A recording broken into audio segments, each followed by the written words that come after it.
This is the fourth part of my series of videos on the insulin cases on which Lucy Letby was convicted. These are particularly important because the insulin cases are the closest that the prosecution came to providing something concrete. No one saw Lucy do anything wrong. Every single aspect of this case is hypothetical. None of the so-called diagnoses are actually even diagnoses, they are hypotheses and are not based on any measurements, examination of infants, or anything that even approaches a legitimate clinical mechanism. The insulin cases were the only aspect of the court case in which something was actually measured, albeit it wasn't measured very well. They were the only aspect of the court case that even came close to being scientific. These measurements are therefore of critical importance to the entire prosecution case. So in this video, we will begin to assess the validity of those measurements. As mentioned, this is the fourth video in this series. You can see the three previous videos here. This is by no means the end of this series. In fact, once this video is completed, it's not even halfway through this series. There are going to be at least 10 videos in this series, and that's if I decide not to analyse cross-examination of Lucy and other court proceedings. I could include that in the series. I'll see how it goes and what I decide to do. But there will be at least 10 videos in this series because it's a complicated matter and there's a lot of stuff that needs to be conveyed. Just before we begin looking at the measurements related to insulin, it should be noted that we've already established that there have been major errors in testing in the insulin cases. This is established in the previous part. And also there's a pattern at the County Chester of them failing to conduct adequate tests in numerous ways. In relation to Stenotrophomonas multifilia, that's an infection that the panel has stated is related to one of the infants. It's clear that this was never eliminated in court, even though Dr. Evans has got in the witness box and said, oh, there's no infection. But I mean, this is just a figment of his imagination. It's a pretty complex and involved process to eliminate or to confirm, indeed, the presence of this bacteria that I'm referring to. And this just hasn't been done. So before we even look at the readings related to the insulin cases, it should be established and we should be aware that the County Chester did not do a particularly good job of testing for things generally. They didn't do a particularly good job of testing with insulin cases either, but at least there was one test done. That's actually superior to some of the testing they've done for other things, but there is a broad recognisable pattern of failure to conduct tests adequately. So this leads into the critical aspect really of the insulin cases, problems associated with the testing methods used.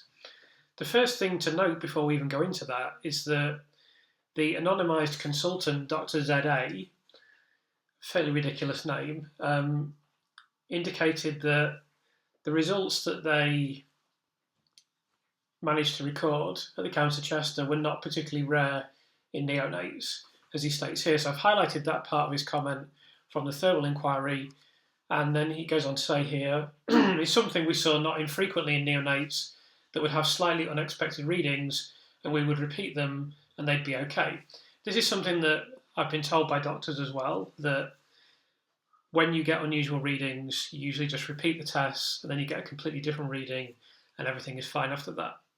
So that's very significant as we continue into this video, as you will see.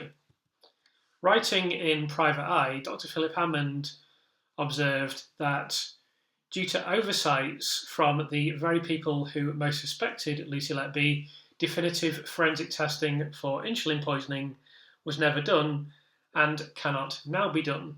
We will never have scientific proof of murder and the arguments over Letby's innocence or guilt will continue, he says. Everything that occurred in this investigation was retrospective. No blood samples were stored. It was impossible to conduct further testing. As we've discussed in previous videos, the feeding bags that Lucy's alleged to have poisoned were never tested. There were no checks for natural or genetic causes of what were supposedly suspicious figures. The investigation was based entirely on one reading that came from a form of test that is referred to as immunoassay. This is this testing is reliant on antibodies, and I'm going to spend a little bit of time explaining what an immunoassay is and trying to make that comprehensible. So this was the simplest definition of an immunoassay that I could find, which is still not that simple, but it's the simplest one I could find. Immunoassays are methods for detecting and quantifying analytes within a biological sample. So firstly, explain that an analyte is a substance whose chemical constituents are being identified and measured. So it could just as easily be described as the subject, really, of this experiment. So for detecting and quantifying analytes within a biological sample based on specific antigen-antibody reactions, they can be used to detect proteins, lipids, nucleic acids, or small molecule targets, as long as there are known antibodies that bind specifically to that target. So that binding aspect is significant, as we'll discuss later in the video. Nucleic acids are part of they're at least part of the constituency of DNA. DNA is a big abbreviation that involves nucleic acid. Immunoassays have been widely used in basic scientific research and pharmaceutical drug discovery for decades. So hopefully that's reasonably clear. Immunoassays are used in order to help detect certain things that I mentioned here: proteins, lipids, nucleic acids, certain molecular things. And it's reliant on this technique of known antibodies binding to the target. And they've therefore been used in, note, basic scientific research for decades. So we'll return to that concept of basic scientific research later in the video as well. I realise I'm asking you to remember a lot of things, but it'll all become clear. I'll walk you through this steadily. I have no greater understanding than most people watching this video. I've just learnt about it from speaking to people that know more than me. So this is from the Encyclopedia of Forensic Sciences, published in 2013. And there's a lot more information here about immunoassays and their role in forensic toxicology. So I just wanted to highlight the bit at the bottom here in purple. Although immunoassays are extremely useful in screening a large number of samples, they cannot be used as confirmation of the drug or drug class, and any positive results should always be confirmed by a more specific technique: gas chromatography, mass spectrometry, or liquid chromatography, mass spectrometry, that produces an unequivocal identification of the compound. The validity and accuracy of this immunoassay testing method was never really queried or even discussed in court. But immunoassay tests have never been designed for this sort of forensic use. This is not a secret in scientific circles and in people who understand the subject, because the test that was performed at the Royal Liverpool University Hospital, abbreviated here as, it's an acronym here of RLUH, was described by the institution itself as unsatisfactory, as you can see on the screen. Please note that the insulin assay performed at RLUH, Royal Liverpool University Hospital, is not suitable for the investigation of factitious hypoglycemia. If exogenous insulin administration is suspected as the cause of hypoglycemia, please inform the laboratory so that the sample can be referred externally for analysis. I should just remind people, this was discussed in a previous video, but exogenous insulin administration just means the insulin was given externally, as opposed to endogenous, which means internally occurring insulin.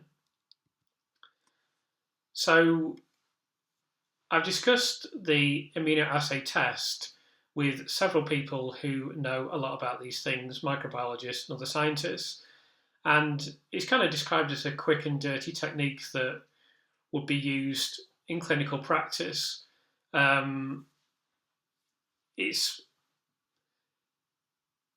It was described to me as something, as a technique that has a high sensitivity but low specificity, which effectively means that it has a high false positive rate.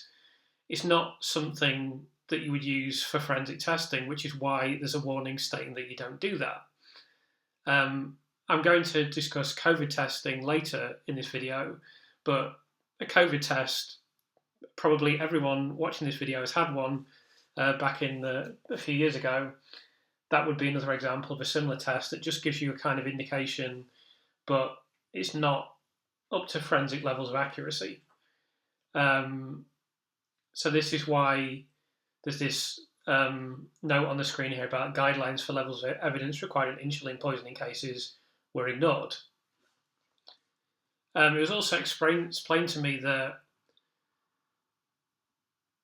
the Forensic Science Regulators Code came into effect on 2nd of October 2023, just 6 weeks after Lucy's conviction. So you can see this on the screen now, the Forensic Science Regulator Act 2021. The Code of Practice came into effect after Lucy was already in prison. And that this meant that new instructions that now exist regarding the use of measurements that were used in this prosecution were essentially completely ignored, which is fairly calamitous for Lucy, given that the court system will now pretend that these measurements are like the word of Christ and cannot possibly be challenged. So, that's obviously something we just have to deal with. But because there was a lack of adequate testing, essentially erroneous information went into this court case, and now it will be put on a pedestal. It was put on a pedestal during the trial, as we'll see in this video, and also the next video that I'm going to make, which will be on the closing statement of Nick Johnson. And you'll see in that statement, I'm going to reference in this video as well, he instantly puts the insulin case on a pedestal. Not surprising, given that there's no solid information for any of the other cases and no solid evidence. So had this code of practice from the Forensic Science Regulator actually come into effect, the whole result of the court case, the whole process could have been completely different, at least theoretically. It would at least have assured that credible scientific standards were required. And everyone I've spoken to that knows about insulin and knows about microbiology has asserted that changes to the law are absolutely necessary. And it's difficult for anyone to disagree with that, given that we already have previous cases now where it's very likely the person is innocent, and yet the same evidence has been cited. And it's clear that exogenous insulin should be placed under the jurisdiction of the Forensic Science Regulator, and that just hasn't occurred in this case. And that's why I'm here making this video, and that's why Lucy Letby is in prison. Because I think if you take the insulin cases out, the other cases are so tenuous, it just wouldn't have been possible to secure a conviction. It probably wouldn't have gone to court. The judge allowed the prosecution and the jury to weaken the level of proof and the level of evidence required for those cases in this chain link theory that also occurred in the Lucia de Burt case. And I think if they have required the standard of proof of a normal murder investigation, then it would never have gone that far, because the evidence was so tenuous. Of course, it's entirely hypothetical. It doesn't even come close to the level of being a diagnosis, let alone did they have either a strong circumstantial case or any concrete evidence. So on the screen now is the United Kingdom and Ireland Association of Forensic Toxicologists Forensic Toxicology Laboratory Guidelines. So this is from 2010, so this should indicate straight away how long this has been known about. So I spoke to one expert on this matter. Clearly I would never have been able to find this myself. This is pointed out to me. So if you search this phrase "is not regarded," you see, it disappeared now.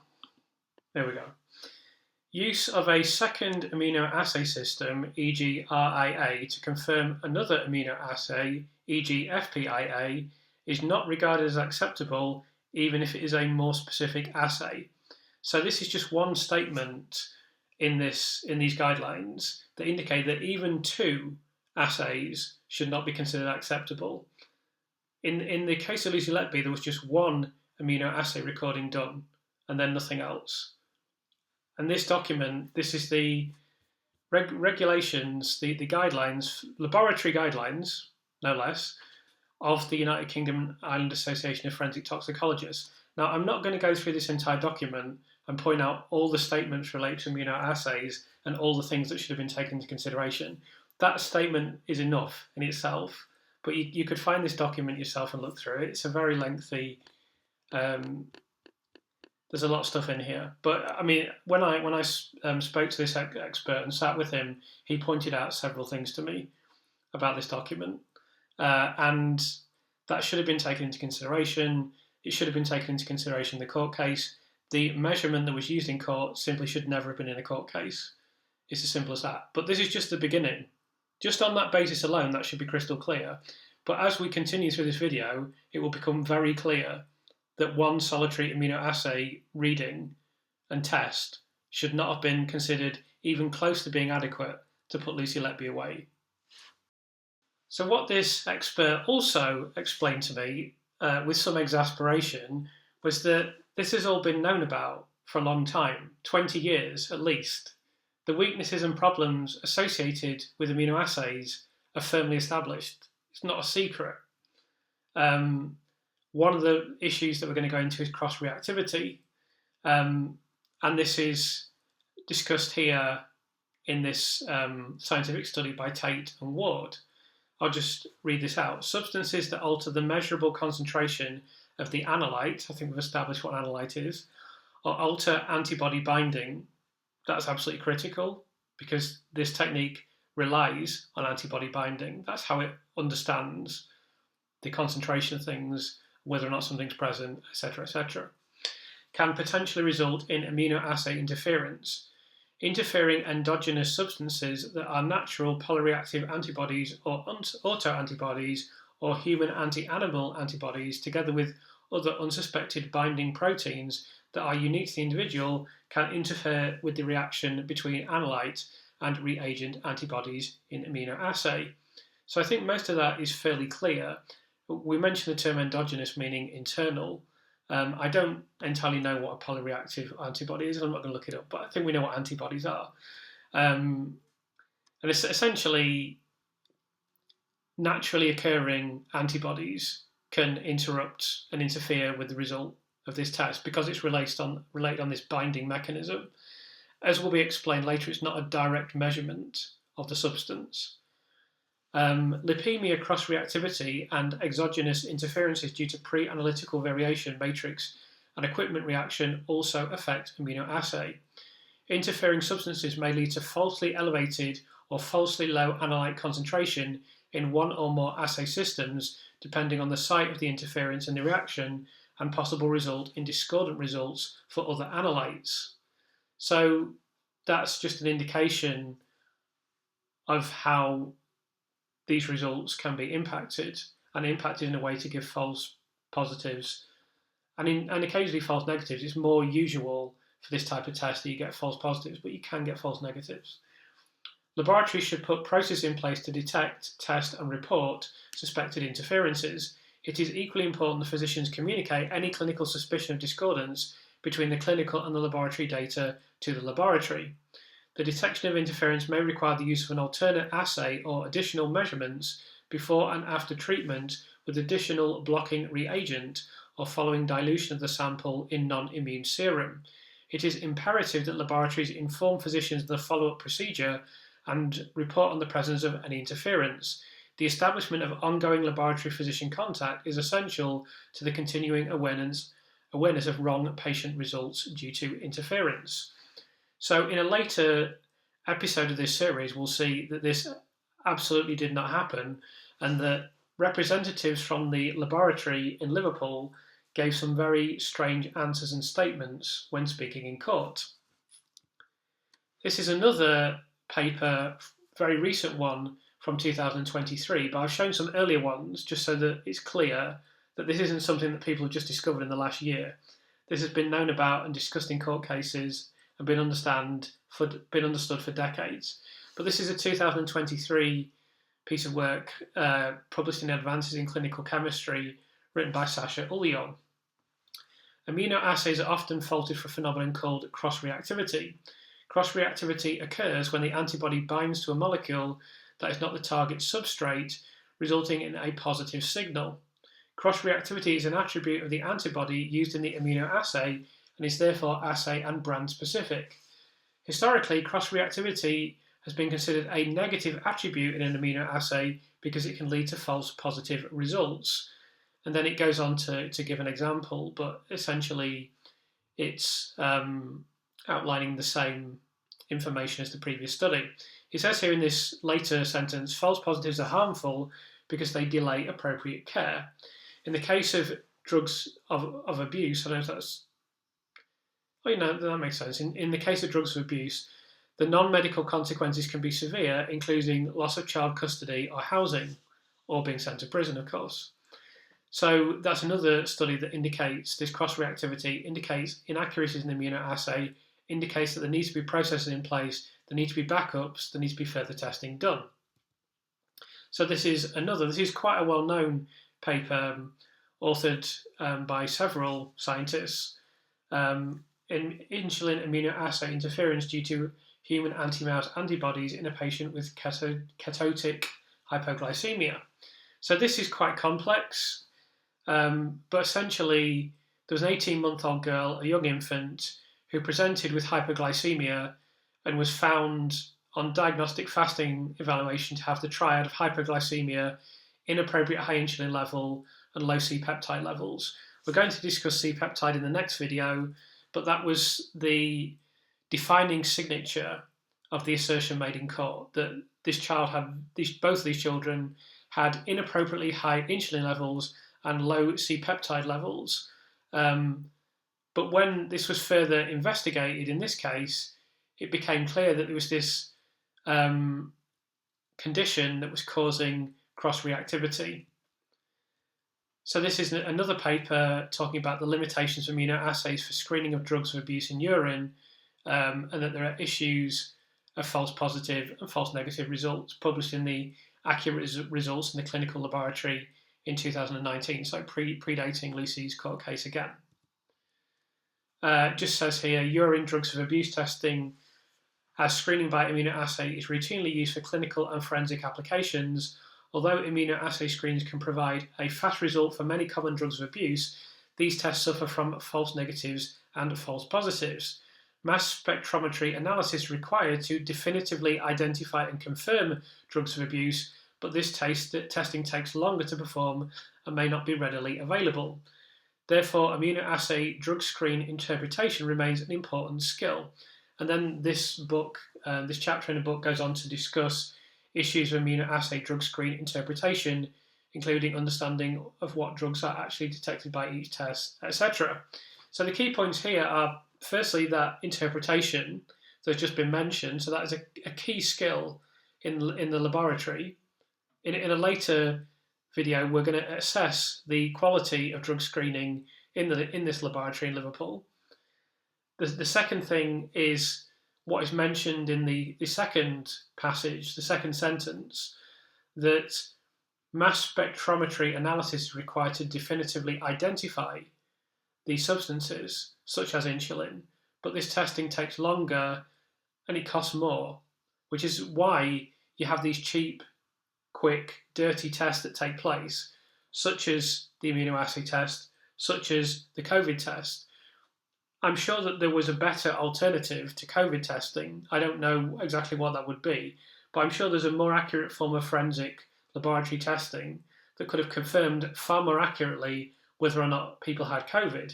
But given that they had to rush these tests out, there were millions of them, tens of millions of them distributed, they were always going to go for a similar test, the immunoassay, that is quick, it's cheap, it's easy to do, it gives you an indication.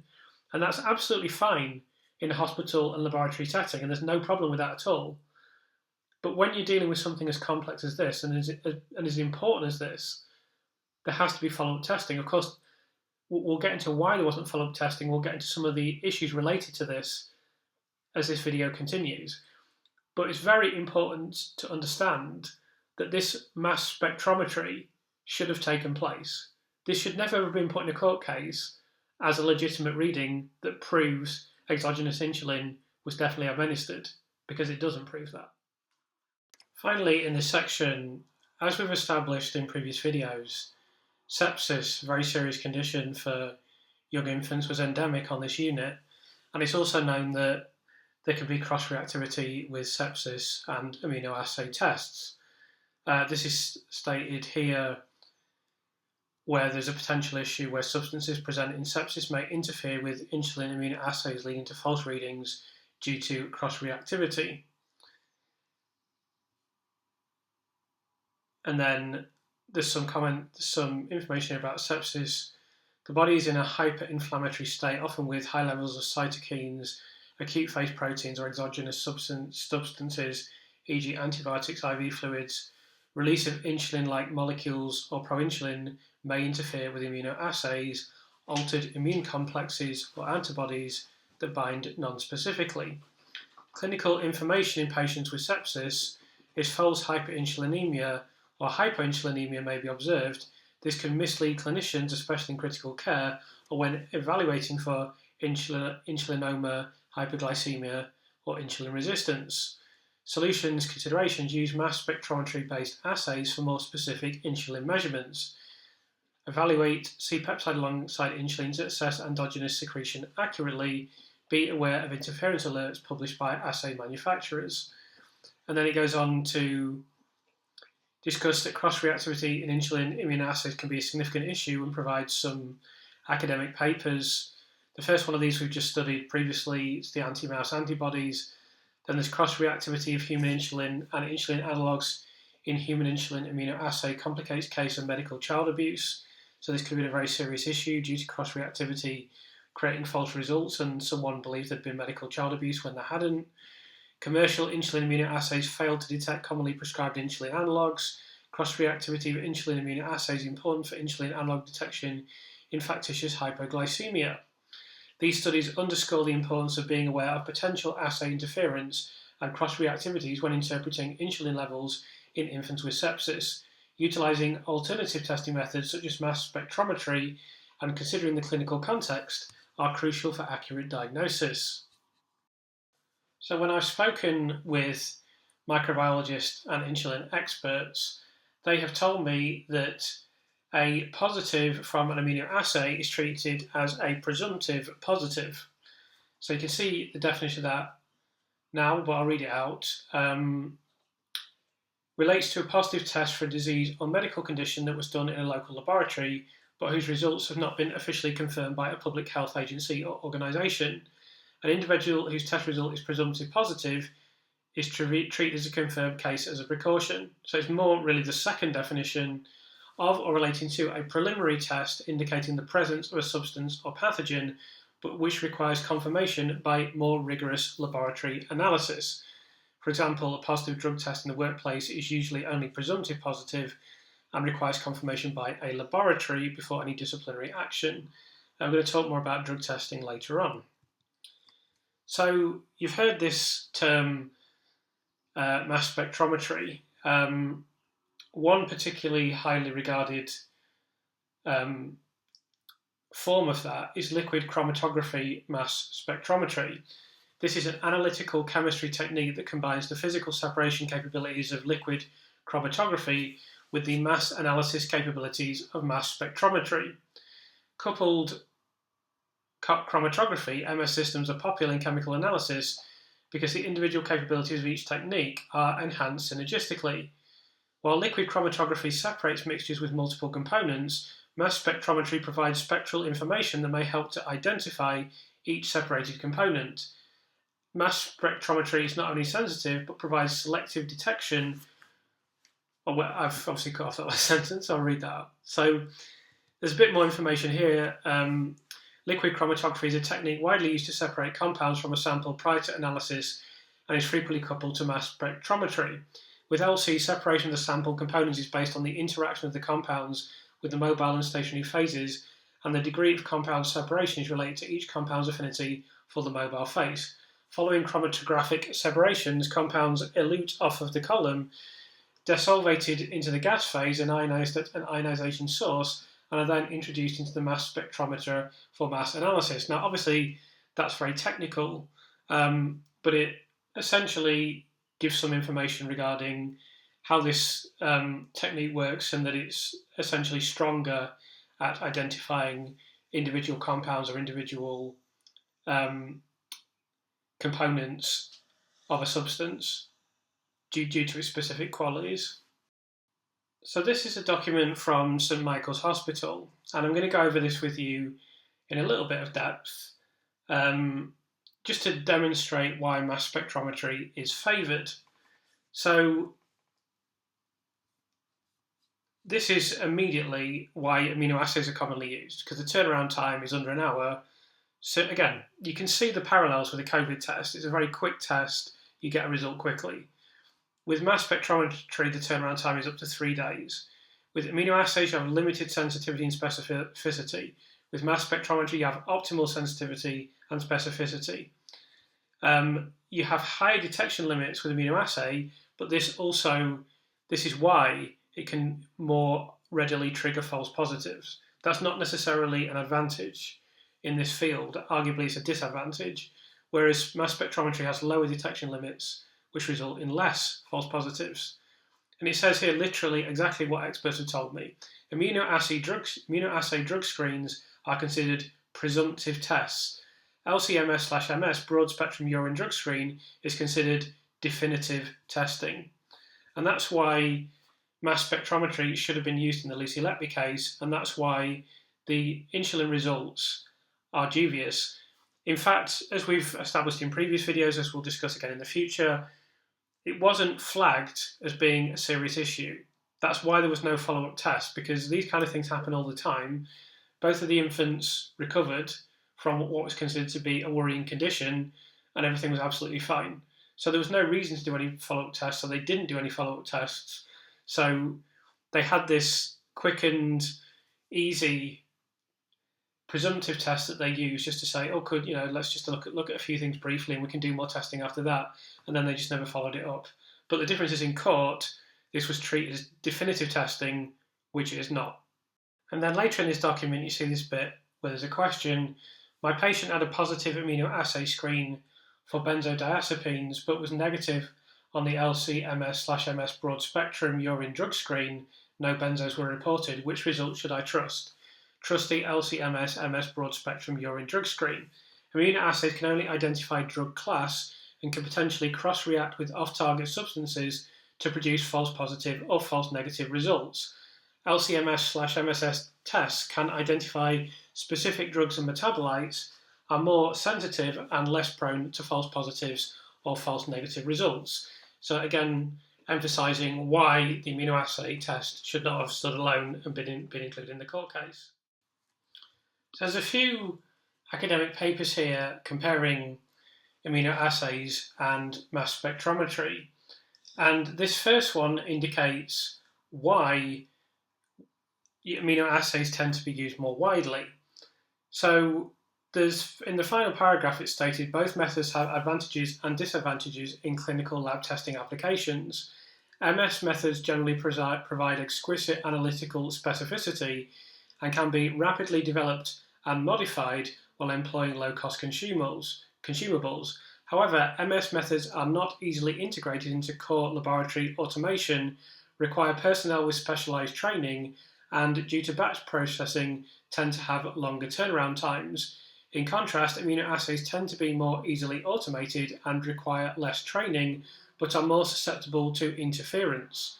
So this is precisely why you're seeing immunoassays being used. It's just a quick test, it's cheap, you get the results back fast, whereas mass spectrometry requires specialism, it takes a longer amount of time, it's more expensive. But when you're dealing with something of this importance and of this significance for the defendant, there is no doubt that there should have been another test done. However, the reason there wasn't another test done is because this is all being done retroactively about 7 years after it actually happened. So, of course, the test couldn't be done at that time. So you could never have a definitive insulin test, so you could never say definitively that insulin was used exogenously. And when you look at the balance of evidence, it's very unlikely, highly, highly, highly unlikely, given all the logistics, everything we know about the figures, everything we know about the testing, and plus there's much, much more to come. But everything is pointing to the fact that this was not exogenous insulin application or administration, and that the figures were partly due to erroneous tests and partly due to naturally occurring phenomena. So there's a video here about, again, this is about mass spectrometry being compared to immunoassays, and it says immunoassay has been the gold standard biomolecule assay for the past 50 years, but those 50 years have highlighted both the benefits and limitations of the immunoassay. Liquid chromatography mass spectrometry represents a complementary and potentially future replacement of the immunoassay by offering greater specificity, speed, analyte range, throughput, and multiplexing capabilities, coupled with a lower cost per sample and reduced sample volumes. So I'm not sure about the lower cost per sample. It could be that although there's a lower cost per sample, the costs are elevated in other ways. I couldn't really comment on that. You'd have to get a laboratory professional. But it seems certainly that what is perceived to be the higher cost, or what is the higher cost in practical terms, is a major contributing factor to immunoassays being used. But I think also the speed is very significant. So there's another academic paper here, critical comparison of mass spectrometry and immunoassays for the bioanalysis of therapeutic antibodies.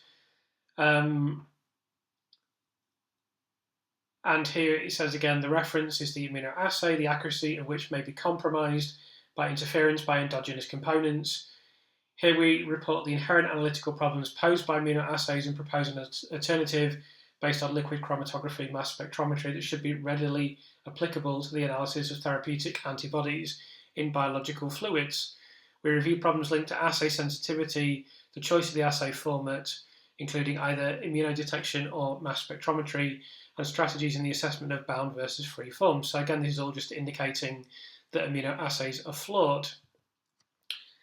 And this is another study that discusses problems with commercial insulin immunoassays failing to detect commonly prescribed insulin analogues.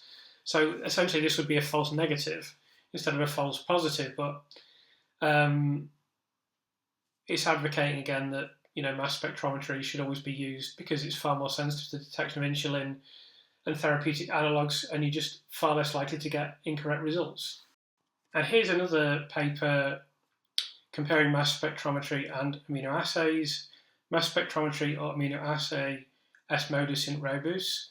Don't ask me what that means in Latin, I haven't got a clue. I didn't go to a good enough school. And I've just highlighted this section here. Due to its high analytical specificity and sensitivity, this approach obviates the main disadvantages of immunoassays, which have relatively poor analytical performances with, for example, calibration bias, lower analytical sensitivity and specificity, and a number of potential interferences.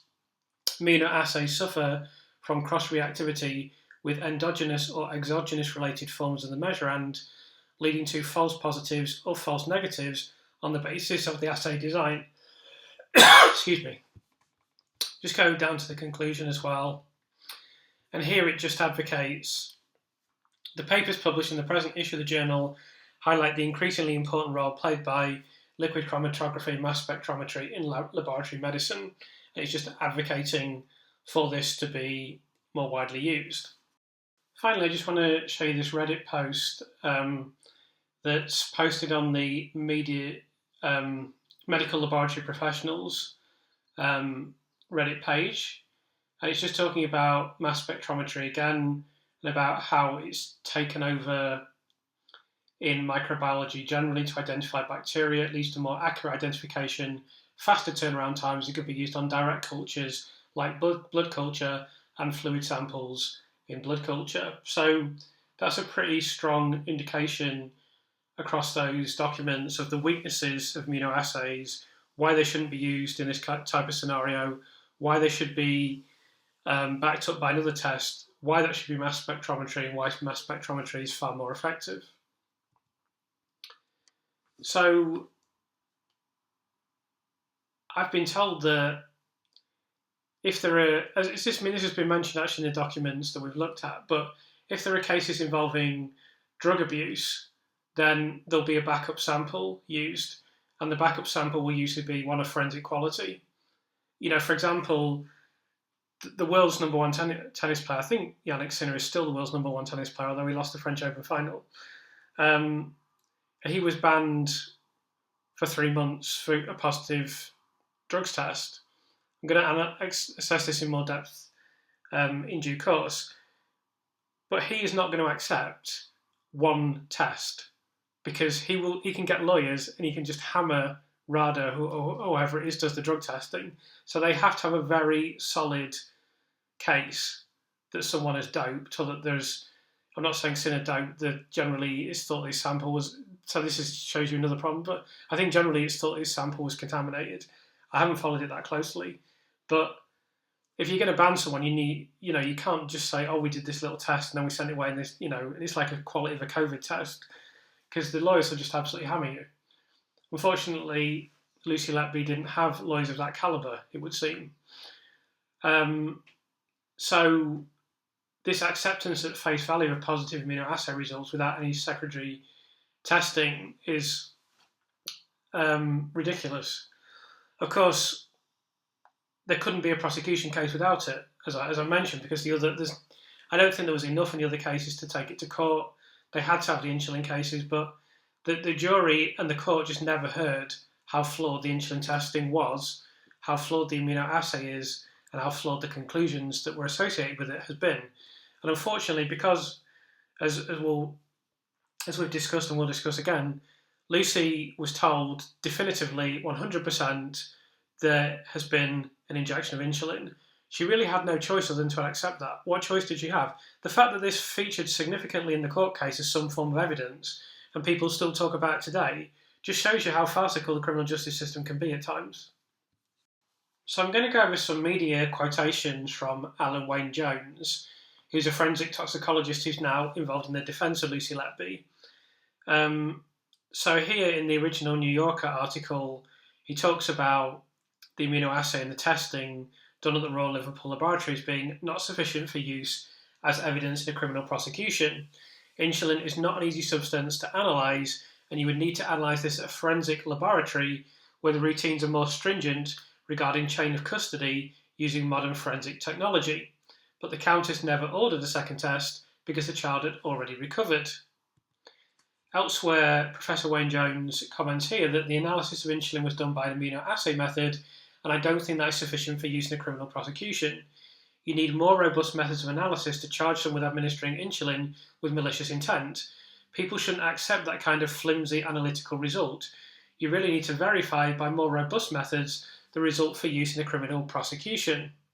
That, I believe, was in the Daily although that was actually during a Channel 5 documentary that you've probably seen, or some of you have probably seen, that he said that. This is in the Daily Telegraph. He essentially says that such a high insulin level to have resulted from adding 0.6 millilitres of insulin into a baby's feeding bag was bordering on fantasy.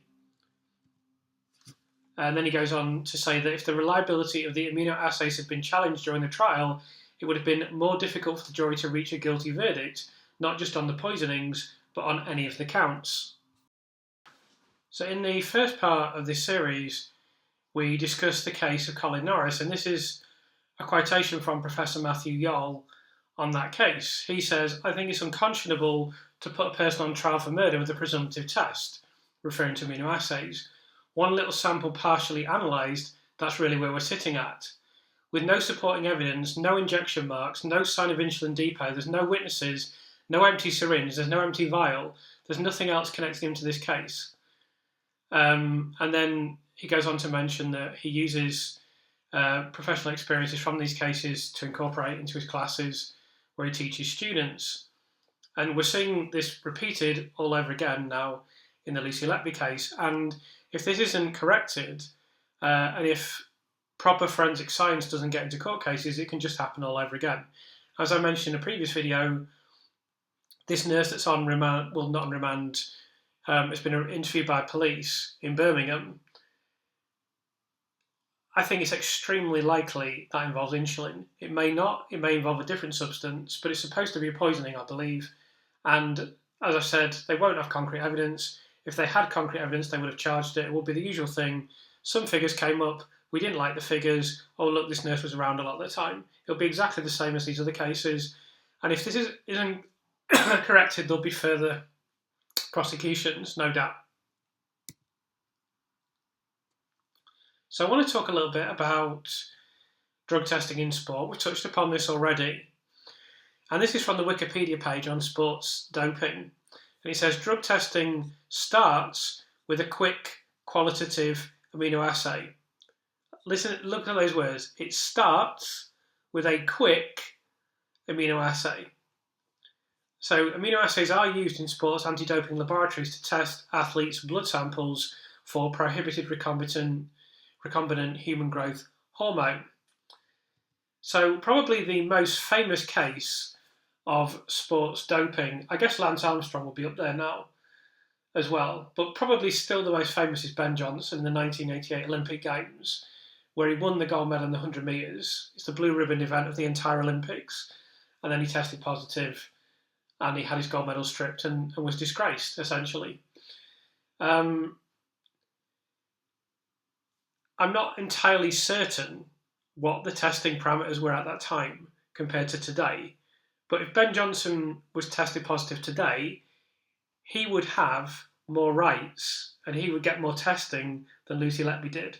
And that applies to any Olympic athlete. This is something that was pointed out to me by more than one person, that obviously an Olympic gold medal is a big deal, but it's not quite as big a deal as going to prison for 15 life sentences. And yet there is more testing done on a positive sample in the Olympics than there was on Lucy Letby's insulin cases that have convicted her and put her away for 15 life sentences now, albeit there were other charges that I believe would never have gone to court without the insulin cases.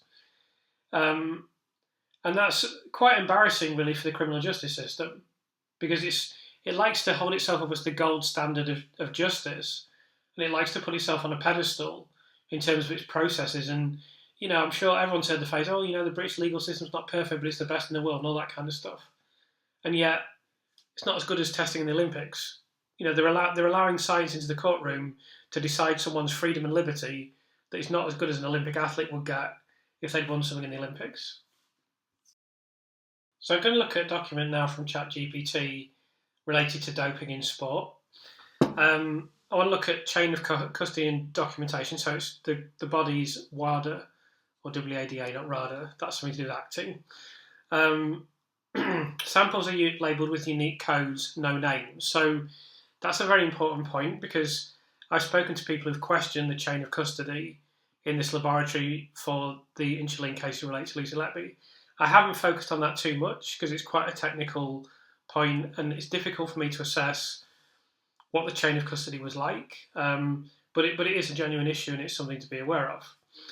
Secondly, full documentation, including declaration of medication supplements used, is filled out. Sample is sent to a WADA accredited lab under strict security protocols. So we did not see this quality of chain of custody in the Lucy Letby case. That's undeniable.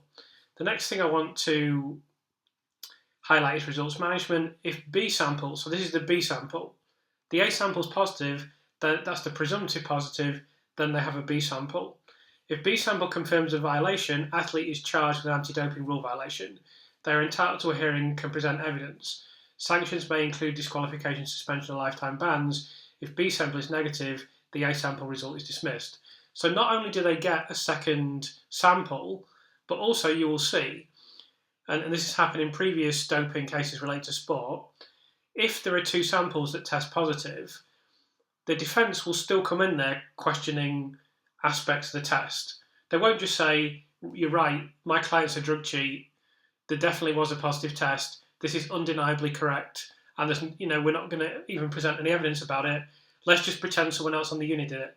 I mean, to be fair, the defence in the Lucy Letby case, did kind of, to some extent, try to question the insulin results to a certain extent, but it was more, there was a little bit on the science, but it was very, very minimal. It was mostly focused on the logistics.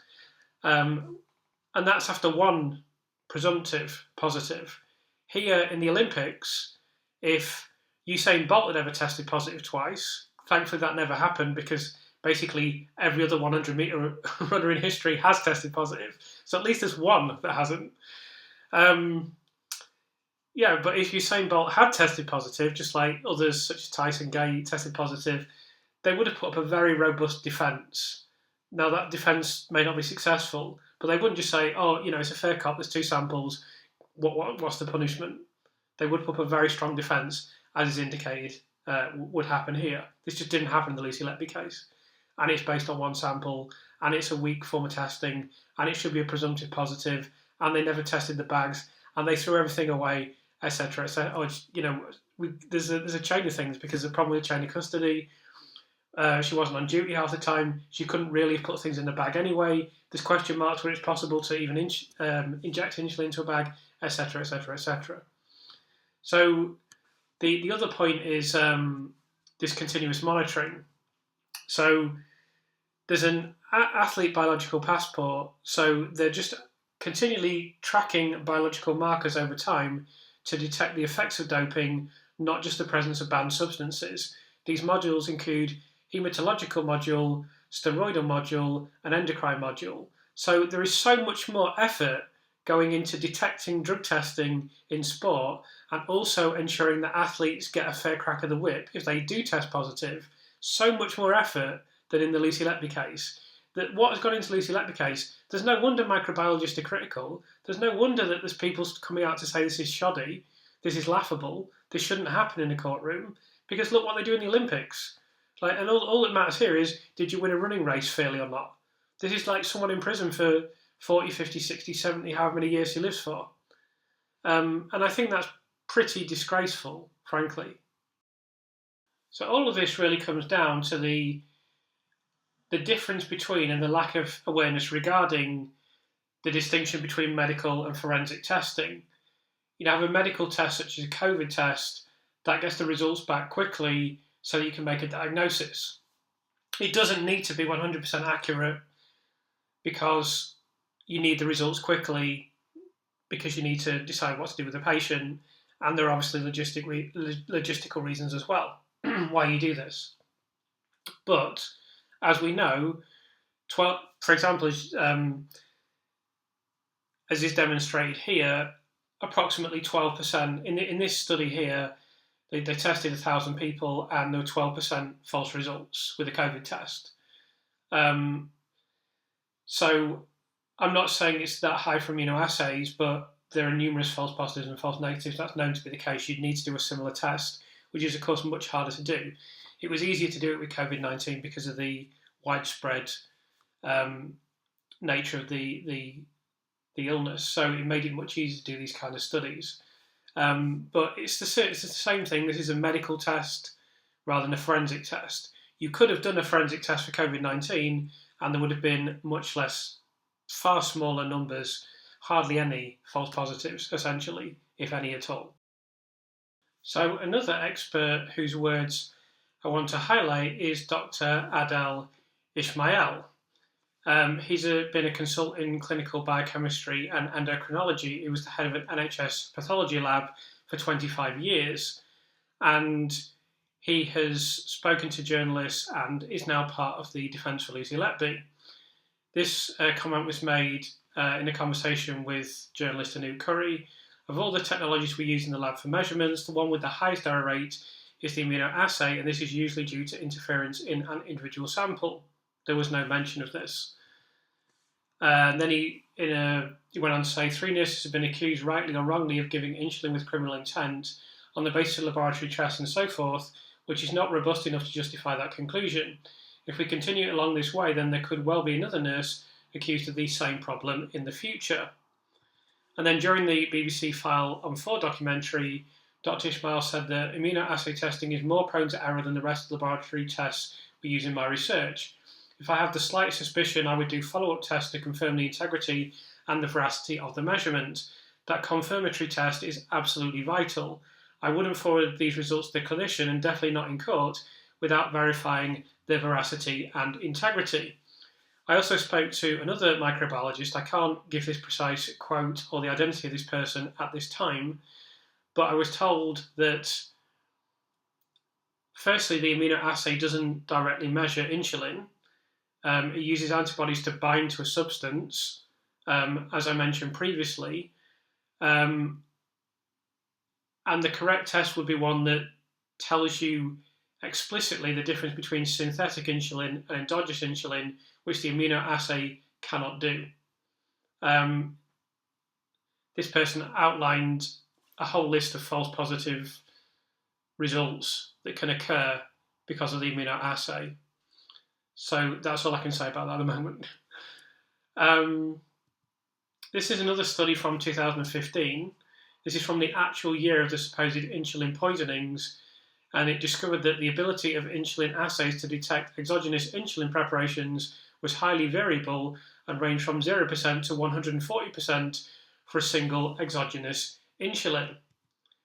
And so it's perhaps not surprising, although this figure goes even beyond that in a now pretty well-known article by David Rose for Unheard, it was noted that the laboratory that worked on the immunoassay results in the Lucy Letby case had tested baby L's blood, and they underwent a routine assessment a few weeks later and found that it exaggerated the level of insulin in a quality control sample by almost 800%. So we've seen these extraordinary results in the insulin cases, that we've seen the 999 reading that immediately looks like an error code, and certainly when you ask artificial intelligence, it says immediately this is an error code. There's just no biological way that's possible. And that's what people that I've spoken to are microbiologists who are insulin experts, who know how this diagnostic equipment works. They've all said the same thing. Now we see this test where just a few weeks later they did a quality control sample, and it was 800% out. Not 10%, not 25%, not 50%, it was 8 times higher, presumably, than it should have been. So that really is the quality of testing that is occurred in this case. It's very poor. Another person who's commented on Twitter, Dr. Nick Burse, who's a lecturer in mass spectrometry at Queen's University Belfast, stated that the immunoassay that forms part of the Lucy Letby case for the prosecution is notorious for its poor performance. The failure to confirm the test results using targeted mass spectrometry is nothing less than gross negligence by those involved. In my little corner of science, I can say I don't believe the evidence around the insulin is reliable, and I do worry that Letby's conviction is unsafe. This tweet is no longer available. You can see references to it still online, which makes me wonder whether he has quietly been recruited to be in the defence, but I can neither confirm nor deny this. This is another quote from Dr. Charlene Bottinelli, an insulin expert from the laboratoire LAT Lumtox in France, who said techniques generally performed at hospital for insulin research are immunoassays. These techniques allow the detection of very low insulin concentration. However, it doesn't allow us to formally identify the type of insulin and to distinguish human insulin from synthetic analogues. A high level of insulin in blood could suggest exogenous administration, but also disease such as insulinoma. So this is the last quote that I want to go over at the moment. It's one in Private Eye. All these articles have been authored by Dr. Philip Hammond.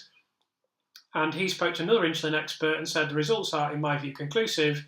There is no evidence of insulin poisoning.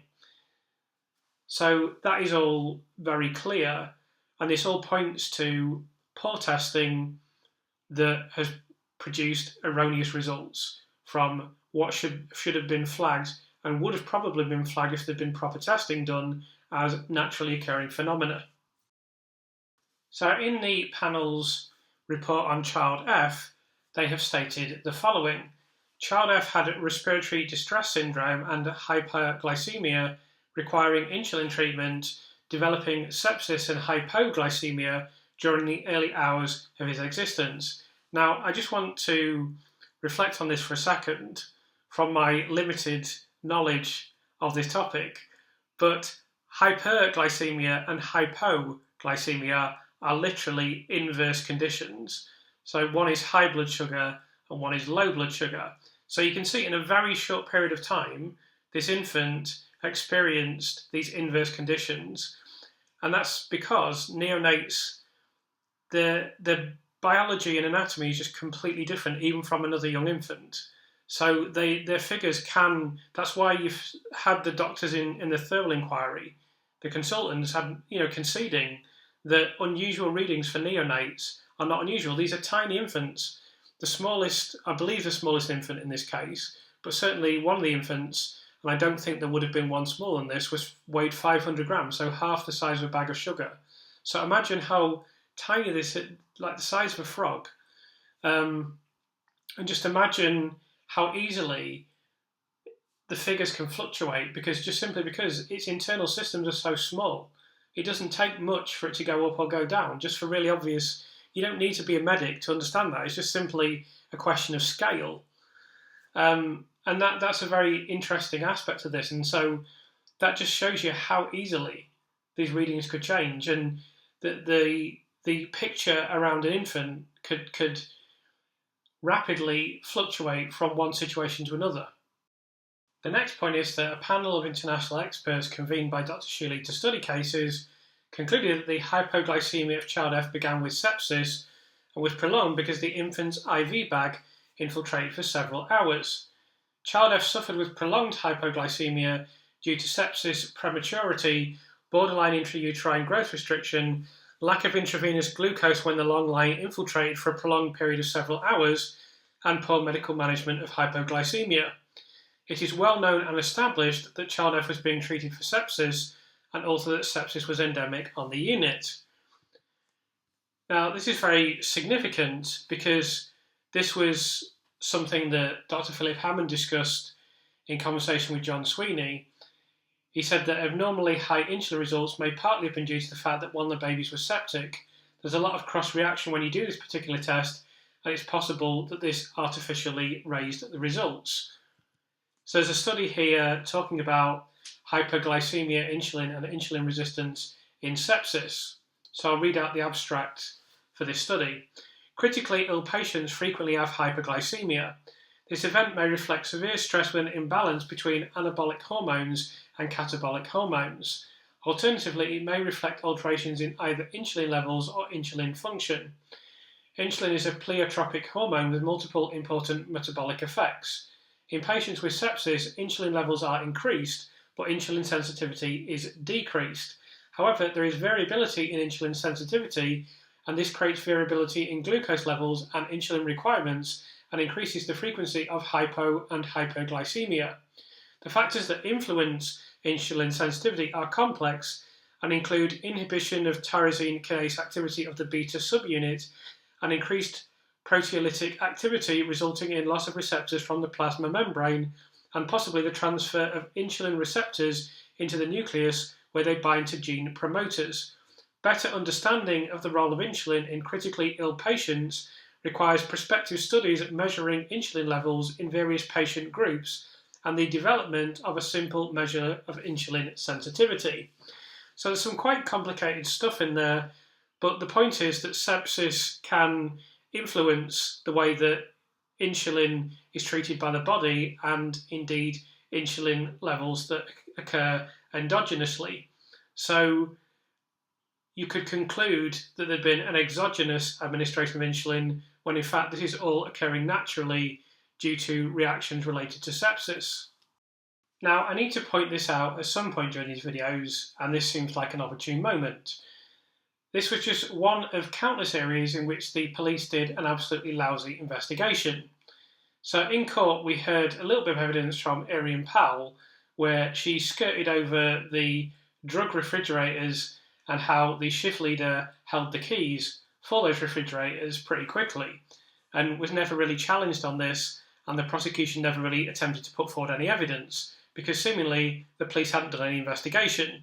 So they could have sought out the fridge audit, the ordering of insulin, the supply usage, the evidence around the drug keys, the swipe data related to whether this in any way tallied with the way that drugs were kept on the unit or access to the refrigerators. They could have looked at the total vials of insulin on the unit compared to the fridge audit and pharmacy records. The only data presented in the trial was the yearly supply of insulin, which was higher in 2015 and went down in 2016 when one of the insulin events actually happened. So I can't tell you why the police made no effort to look at the actual informative records, but you could say that about numerous aspects of the trial. I'm struggling to see what the police actually did during this investigation, other than go around Lucy Letby's house and take a mobile phone off her. Apart from that, I can't see anything that they did. I mean, this was an occasion where they could have sought all kinds of useful information that would have backed up whether or not there was any evidence to indicate that there was insulin missing off the unit. And they made no effort to do that, and that never formed part of the court case. So in his final closing comments, his closing statement, the lead prosecutor, Nick Johnson, made the following comments, obviously referencing Lucy Letby herself. She persuaded them that what they knew in their heart of hearts to be utterly abnormal was just a run of bad luck. But we know, don't we, ladies and gentlemen, the laboratory synthesized insulin ending up in the circulations of baby F and baby L wasn't just bad luck. And even Lucy Letby ultimately was prepared to accept that. I say even and ultimately because of what you know she wrote in her defence statement. So it's kind of tragic at this point when you see these statements. And she's been convicted on the basis of poor laboratory testing. And it's not even so much that it's poor laboratory testing, it's just that the infant's recovered, so the proper tests were never done. Whether the hospital would have known to do that or not, I don't know, because they failed to do proper testing in numerous different areas. So we can't really say with any confidence whether they would have known what to do. But the laboratory did know, and that's actually in documents that we'll discuss later in this series. So what did Dr. Dowie Evans say in court regarding insulin cases? As always, he was very definitive in his views. He said there's only one explanation for the astonishing blood readings. These were very, very striking results. There's only one explanation for this. Child F had received insulin from some outside source. So you think, given that he said with absolute certainty there's only one explanation and that there were very, very striking results, that he would, actually know what he's talking about. But then in private eye, he told Philip Hammond that I didn't even know that there was more than one way of measuring insulin until I read the comments from Wayne Jones below. But he was happy to say in court, I'm absolutely certain this is exogenous insulin, although I literally don't know the first thing about insulin. Like, he knows less about insulin testing than I do. Admittedly, at the time that he made these comments, he did know more than me. But I would say he's now regressed to being behind me. Like, I've actually done research, and I've overtaken him now. But that didn't stop him saying, I'm 100% certain this is the case. When you actually talk to microbiologists, they just say it's laughable, frankly. So then Lucy finds herself in a police interview, and they tell her, we're definitely 100% certain that someone's injected insulin. And then she accepts that. And as we'll see in a future video where I begin to analyse the closing statement of Nick Johnson, this was used against her in court by the prosecution. Not just idiots online. Of course, idiots online do use it against her, but actually by the prosecution. The prosecution said, she admitted or she accepted that and you see them use these things against her. They also use the shift chart against her right at the start of the closing statement. I'll be going all over all these things next week. And this is then cited in court. So this is Nick Johnson referencing what she wrote in her defence statement. So he has said, look, Lucy Letby is even the defendant has conceded that there was definitely insulin poisoning, as if that matters, as if she can do anything else. What's she going to do? I mean, can you really seriously, she's sitting there in a police interview, she must be traumatised anyway, and they tell her, the laboratories told us that there's exogenous insulin, definitely. Probably the police wouldn't use the word exogenous, someone has injected insulin. I mean, can you really expect Lucy Letby to say, but hold on a second, has the laboratory done the requisite testing? Have they used liquid chromatography, mass spectrometry? Because there can be a lot of false positives with immunoassays, particularly if there's sepsis on the unit. How can you expect her to say that? It's utterly ridiculous. The guy who's the primary prosecutor knows nothing about the subject. To cite this as a form of evidence is ridiculous. It's embarrassing, in fact. But it was used in one of the most prominent court cases in British history, and it was used to prosecute, and it was successfully used to prosecute. That tells you everything that you need to know about the criminal justice system. So in conclusion, I'm going to summarise the content of this video. There have been previous problems with testing at the Council of Chester that have become evidence in this case even before the insulin cases are examined. The results that were found in child F and child L are not particularly rare in neonates. This was acknowledged during the Thirlwell inquiry, and it is the reason that nothing was done when the readings were required. It is known that definitive tests for insulin were never done. Furthermore, as we have established previously, feeding bags at the hospital, which the prosecution alleged was the source of exogenous insulin, were never tested. Testing relied on immunoassays, which have known and documented weaknesses. According to laboratory guidelines from the United Kingdom and Ireland Association of Forensic Toxicologists, even two separate and different assays are not an acceptable standard of testing in such cases. In the Letby case, only one assay was conducted. Numerous experts have told me that one assay should be a presumptive positive and that further testing is required to confirm this. As we will see in future videos, this was known at the time and even noted in official documents. Immunoassays are prone to cross-reactivity, and this is extensively documented. Immunoassays are also prone to other errors, and this is also extensively documented. One biochemical expert told me that an immunoassay is an indirect measurement and therefore is considered inappropriate for detecting exogenous insulin. The publication Unheard highlighted another case from the laboratory that conducted tests for the Letby case, in which an error of 800% was made with insulin assays. The problems with immunoassays is not new information. It has been known for at least 20 years. More testing is routinely done on doping cases for athletes than occurred in this case, yet the evidence of insulin poisoning is presented as undeniable. There were very poor efforts from police and investigators regarding confirming what had occurred with insulin on the unit. I would say no effort at all. The insulin cases were the centrepiece of the prosecution closing speech, underlining their importance. Dr. Dowie Evans, not for the first time, gave a definitive statement on the insulin cases, but clearly knows almost nothing about the subject. Lucy was essentially tricked into accepting that there had been insulin poisonings, even though the science supporting this is highly flawed.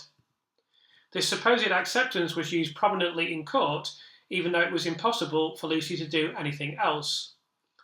So that's a summary of this video, and we see throughout the video all the testing problems that occurred in this case and the problems with immunoassays. In the next video in this series, we're going to look at more aspects of the testing and some more specific aspects of the insulin cases. Now, this is a rather complex subject that I'm trying to understand and convey to you.